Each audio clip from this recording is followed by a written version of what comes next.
the Global Citizen Initiative is an organization dedicated to ending extreme poverty on the planet as quickly as possible and eventually defeating poverty altogether.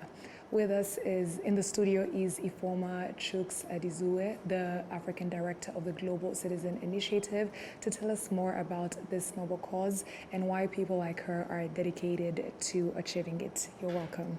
Thank you. Yes, thank you for being here. Let's get straight into it. What inspired you to join the Global Citizen Initiative, and what do you hope to achieve in your role? That's interesting. Thank you very much for having me. Global Citizen is really focused on ending extreme poverty now.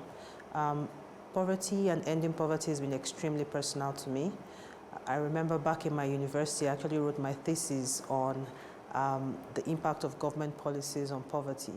And then since then, even in my job, in my personal life, I've done work around improving livelihoods, especially of women, because I do believe that when women thrive, then the community actually thrives. So for me, the urgency in Global Citizen's mission, so not just about ending extreme poverty, but ending it now, really drew me in. In terms of what I'm looking to achieve with this role, I think one of the biggest things for me is Africa being the owner and the orchestrator and key player in its development.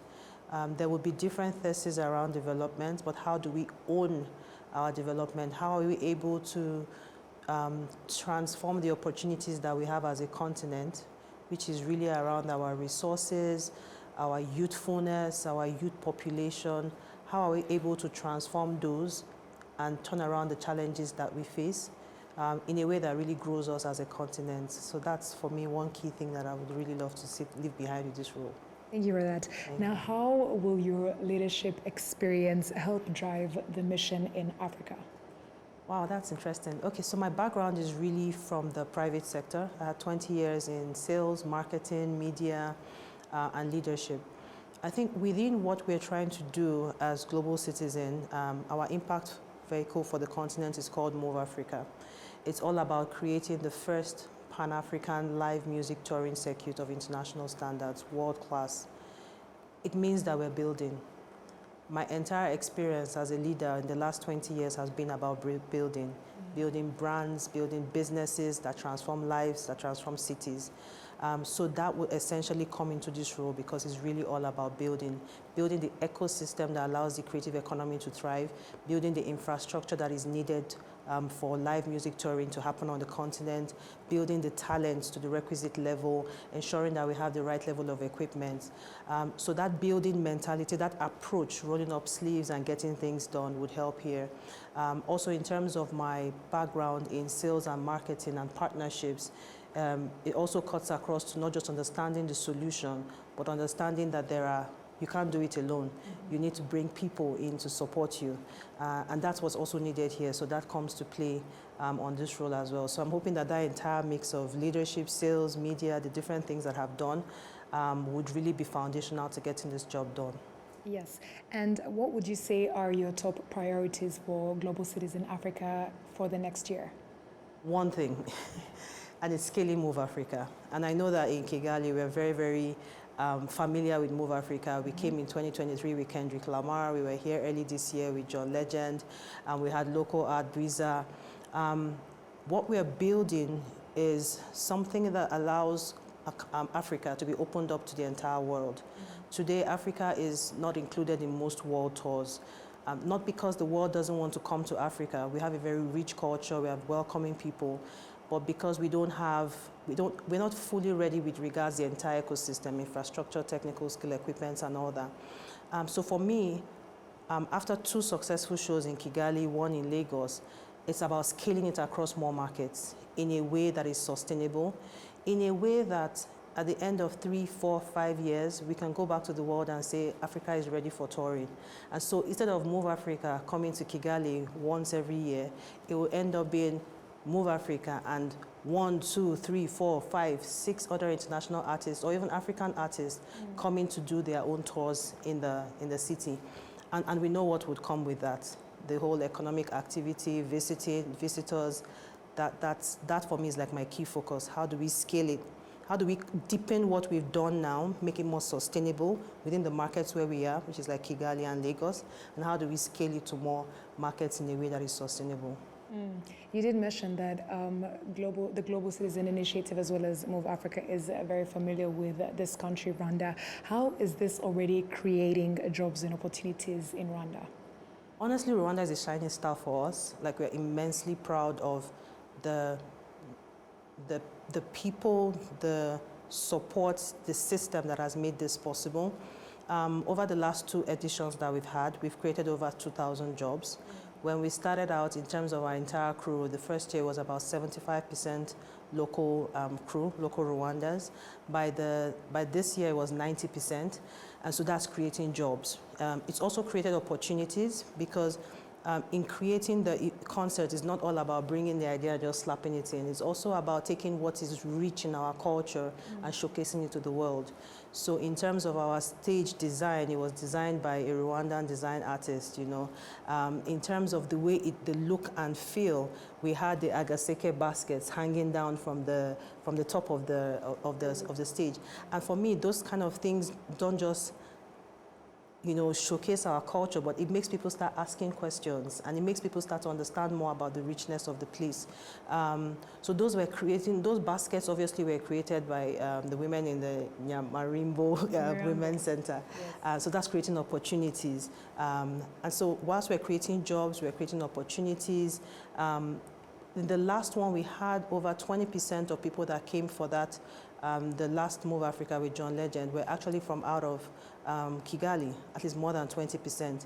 They would stay in hotels, they would eat, you know, so that continues to boost economy and create opportunities. And we would love to see more coming out of that as we continue to scale.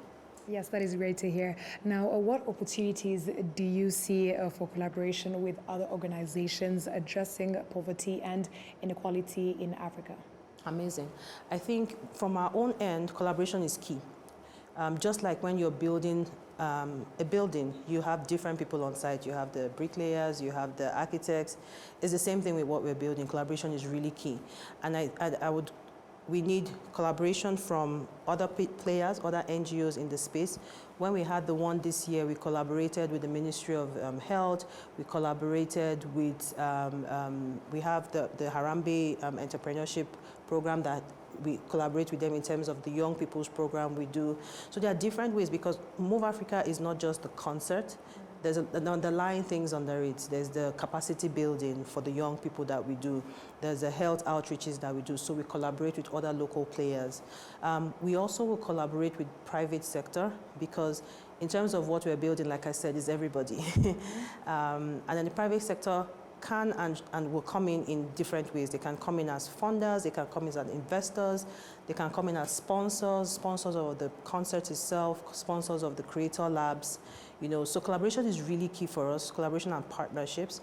And as we scale, we're open to more of such collaborations to make this really strong enough for us. Yes, and what role should the private sector play in this?